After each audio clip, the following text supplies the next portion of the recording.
ሄርሜላ በቲክቶክ ሼር በአዲስ ነገር ከች ብላለች። ዘባይዘው ትላንትና ነበር የሚለቀቃቸው መስለኛል።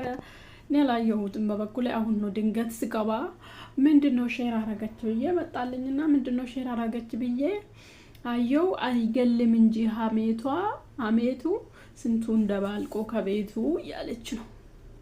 አዎ ለኛ ነው ይሄ ዘፈንማ ለኛ ነው። ሀማንሽ እኮ እኛ እኮ ከመሬት ተነስተን አይደለም ሀሜት እኛ እኮ ሀሜተኛ አይደለንም። ከመሬትም ተነስተን አይደለም ሰው ምናማ ከስራው ከምኑ ምናምን ነው።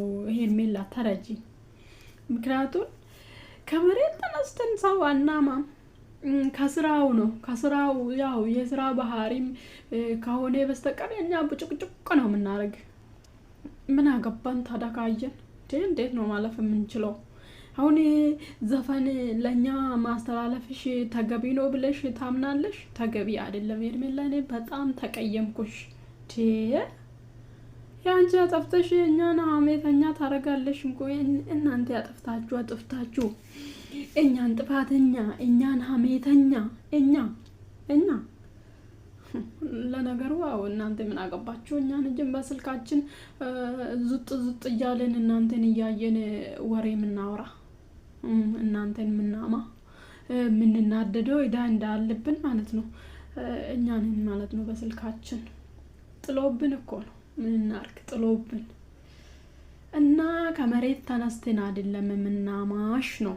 አሁን እኔ ከመሬት ተነስተን አይደለም ይሄን ቪዲዮ ለኛ ማስተላለፍ የኛ መስራት ምናምን ጥሩ አይደለም። እሺ መማር አለብሽ። የኛ ከመሬት ተነስተን አይደለም ካየን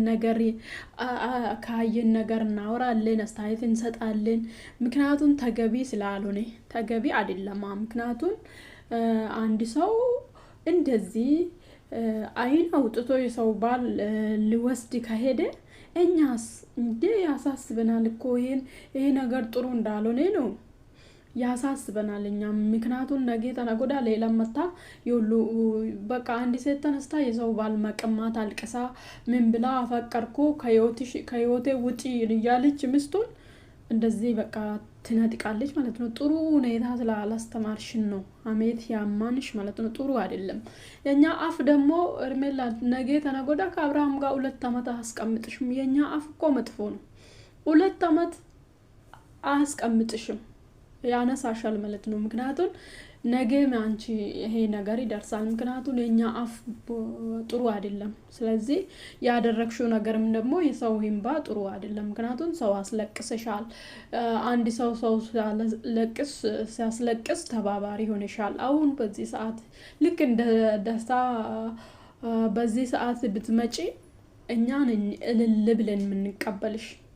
አሁን ግን ጥሩ አይደለም የሰው ምክንያቱም ጥሩ አይደለም። በቃ ለነገ ህይወትሽ አሳሳቢ እንደሆነ ያወቅሽ ክትት እሳት ውስጥ ግቢ እንጂ የሰው እንባ መቼም ጥሎ አይጥልሽም። ምክንያቱም የአንድ ሰው ለቅሶ ምክንያት ሆነሻል። ልጁን አለ አባት ማስቀራት ማለት ለነገ ለልጅሽ ፍጤጣ ፋንታ ምደርስ ነው። ስለዚህ እኛ ከመሬት ተነስተን አይደለም ምናማሽ፣ ከስራው ባህሪ ነው ምናማሽ። እና ጥሩ ነው እንደዛ ካልሽኔ ተቀብለናል ነው። አዎ ተቀብለናል። አዎ እኛ ደግሞ ሀሜት አናቆምም በፍጹም። እናንተ መታቆሙ እኛ መናቆምም። ወይ እናንተ ደና ከሆናችሁ እኛን ደና እንሆናለን። ነፃ እናወራለን። ከሀሜት ወሬ መንደር እንወጣለን። ምንድነው ስራ